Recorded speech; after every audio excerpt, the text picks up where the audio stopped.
Hey everyone, welcome to Armed and Educated, your source for information on guns, gear, and most importantly, the Second Amendment. If this type of content interests you, feel free to hit that like and subscribe button. Also turn on those notifications so that you can see my upcoming videos, and feel free to follow me on social media. Now, let's get into it. Hey everyone, today we have a very special guest with us, Rick Ector. He's had a huge impact on the local firearms community, especially in Detroit area, and we are going to get some background into his history into firearms. So let's get into it. First, I want to know, how long have you been into guns? It depends on how you want to define being into guns. Right. After I graduated from college years ago, man, I had always been told by the elders in the family that it was important for the patriarch of the family, to actually have a gun for the protection of the home and for, your spouse and for your children. And so I did what many people do. I bought a 12-gauge shotgun. Had some shells, and was hoping and praying that I never had to actually use it. Well, one day down the road, I actually had an incident that was very pivotal. I was actually robbed at gunpoint by two guys in my driveway. And it was a watershed moment. It caused me to reevaluate my stance on guns. Wasn't anti-gun, but I wasn't a real huge gun rights enthusiast kind of guy. I just basically had a 12-gauge shotgun for home defense. And as I dove down this rabbit hole of investigating the Second Amendment, gun rights, and getting a concealed carry permit, I met some interesting people along the way. Some people virtually, just watching some of their videos on YouTube. One guy I followed a lot, who's actually a very good friend of mine, is Ken Blanchard, guy who runs a website called Black Man with a Gun. And as I explored that rabbit hole, I decided that I wanted to get a Michigan concealed pistol license. I pursued that, and I just devoted my time to consuming all of the personal protection information I could find on the internet. And eventually I got to a point where I felt that I was encountering diminishing returns for each additional hour that I put into learning more about personal protection. I wasn't really getting that much new information. And so I decided to go to instructor training. And it wasn't necessarily because I was looking to be an instructor at that point. I just thought that I might get just a little bit of info that the average gun carrier, gun toter doesn't have, that might give me an edge if I'm ever called upon to defend myself or my family. And so I became an instructor. I picked up some certifications. And eventually I decided to become a firearms instructor. And that journey itself has been quite the path. And I'm having fun today, man. Right before you came to meet me today, I just taught a smaller class, but I still get a thrill and kick out of empowering citizens every time I get to do a class. That's awesome. Yeah, I know. I feel the same exact way. That's something that I always try to say is that, you don't have to be an instructor to be an instructor. Right. That's our responsibility as each and every firearms owner. It's our responsibility to see that moment and seize that opportunity. And it's even better when you can actually do it professionally and be able to do that. That's an awesome thing. So I know that you have some specific activities that you've gotten into, specifically the Legally Armed in Detroit. So tell us a little bit about that and how that got started.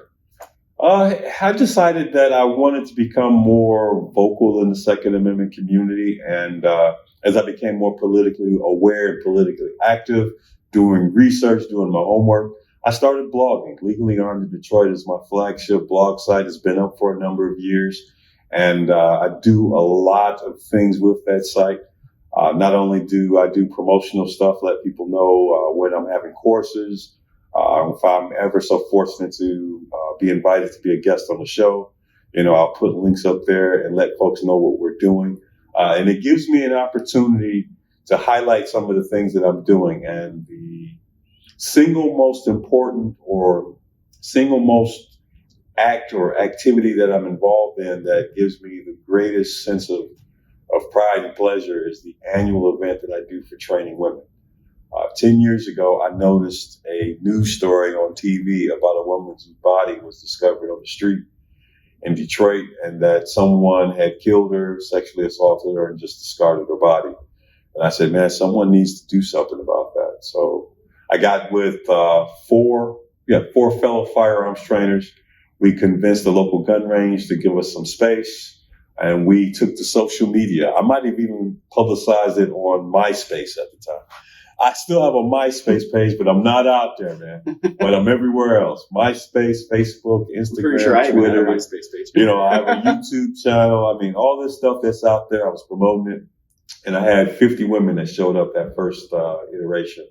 And, I had mixed feelings about it. I thought 50 was pretty good for a training event. But I didn't make the type of impact that I was looking to do. And as I was talking to my mentor, my friend Ken Blanchard, Black Man with a Gun, he was telling me, man, just keep going. Keep growing the program. See how far you can take it.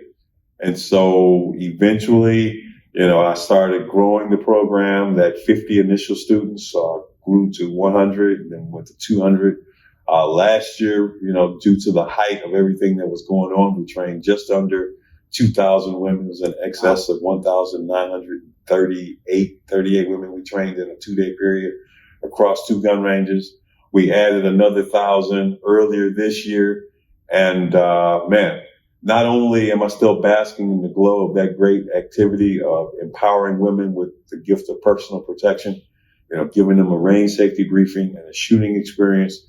But right before I met you today, I actually taught a couple who wanted to take a class, and they were looking for something a little more intimate, and I was able to provide that for them. And, man, I'll tell you, I feel great knowing that I'm making a difference in the life of someone else that's out there, man. And I feel pretty good. That's good. That's awesome. Like you said, I actually recently made a video talking about gun owners in America in general and the false sense of who they are. A lot of people think of just typical white dude, and I've been mentioning, in that recently we do see a lot more of minority communities and women specifically realizing how important the Second Amendment is and how important it is to own a gun. And that community has just been growing greatly within the last couple of years. It has, man. And you look at some of the numbers that people are talking about and they're publishing in the national media and the national spotlight. Of course, the growth of women in the gun community has been huge, and it will continue to be huge. There are other organizations that have popped up and represent other communities who are starting to gain a foothold into the gun world. And look, the more, the better.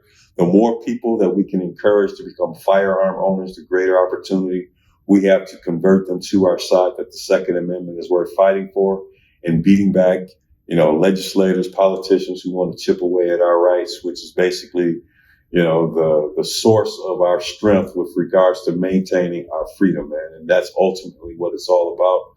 Gun rights advocate. I preach and promote guns. Yes, I do it within the context many times of personal protection. But, I want to sound like I'm going hardcore, man, but it's the last line of defense against tyranny. And I truly believe that the more people we bring into the fold, the more people that we train on fundamental firearm safety, gun ownership, personal protection, self-defense, we'll be okay. But we just have to continue to grow and respond to, the changing demographics in the gun community.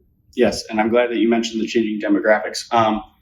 Do you feel like with all the people that you've seen and all the people that you've trained, do you notice that there's any kind of pattern as far as their personal opinions on political affiliations or anything like that? One of the interesting things is that I found out is though I do an event, it's an educational event. Yes, it surrounds itself with guns and personal protection. But, if you actually pay attention to some of the conversations, there are people who come from every walk of life, man. Just with the ladies event, of course, they're all women, but they come from all races, all ages, different religions, different backgrounds, different politics. And I think that's just the nature of how things occur, because in my own personal path, I wasn't necessarily a big, huge gun rights supporter. I wasn't a person who really supported people politically who were in support of guns. Today, that journey has taken me to a place that I can't even consider you as a candidate who's worthy of my vote if you're not pro-gun, if you don't believe in the Second Amendment. So I think the key, just the way I see it, is the more people that you get excited into guns and firearms training and personal protection. It's an individual journey that they're all going to go to. And I believe personally, they'll eventually get there. Whatever road they get to the main highway, man, it just gets them on that journey. They'll eventually turn up where we want them. Yep, I agree with you completely. That's what we're all about here. It's not about any particular group or anything like that. It's all about education and just making people realize that. That's the key. Yep, that the Second Amendment it's about being American. It's not about being a particular social group, a particular political group. It's simply about being an American, and that's all it comes down to. Look, once you turn people on to guns and start dispelling a lot of the myths that they heard about firearms and the people who own firearms, and they start to see themselves as gun owners, then they internalize all the things that they've heard. They say, well, look, I'm not this bad, evil person that these folks are saying that gun owners are. So maybe that's going to cause me to question some other things that they're pushing and promoting and furtherance of other agendas that they have. Let me tell you, I believe that we can do this thing. We can start this pathway to freedom, this pathway to supporting the Second Amendment with education and training people on guns. And yeah, I'm focused on women, and that's my thing. But if there are other people out there that want to focus their training activities on other groups and other segments of society, go for it. I will support you 100%. I have my calling and I have my thing. I'm going to continue to do it. And whatever their calling is, I'm happy to see it, and I'll give you all the moral support. And if I can pitch in a hand, I'll help you. All right, great. I think that's going to conclude our interview. That's pretty much all I had to ask. But it was great. It was great talking to you. That was an interview with Rick Ector. Man, thank you for having me. And hey, thanks for watching. Thank you.